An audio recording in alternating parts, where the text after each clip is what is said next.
रात्री झोपेत पायात गोळे येतात, असू शकतात गंभीर आजाराचे संकेत. रात्री झोपेत अचानक पायात गोळा येतो, तीव्र कळ येते, काही क्षणांसाठी पाय हलवणंही कठीण होतं.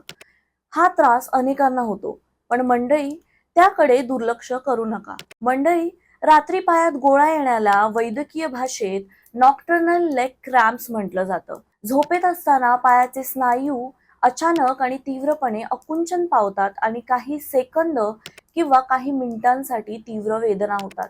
यामागे अनेक कारणं असू शकतात. शरीरात पाण्याची कमतरता, मॅग्नेशियम, पोटॅशियम किंवा कॅल्शियम सारख्या घटकांचं असंतुलन, व्हायटमिन्सची कमतरता, दिवसभर जास्त कष्टाचं काम किंवा अतिव्यायाम यामुळेही पायात गोळे येऊ शकतात. याशिवाय दिवसभर एकाच जागी बराच वेळ बसून राहणे, रक्ताभिसरण मंदावणे, चुकीच्या पद्धतीने बसणे यामुळेही स्नायूंवर ताण येऊन हा त्रास होऊ शकतो. बहुतेक वेळा पायात गोळा येणं हे गंभीर आजाराचं लक्षण नसतं, मात्र काही वेळा हा त्रास शरीरातील इतर समस्या किंवा मज्जासंस्थेशी संबंधित विकारांचा संकेतही असू शकतो. काही विशिष्ट औषधांच्या दुष्परिणामामुळेही पायात पेटके येऊ शकतात.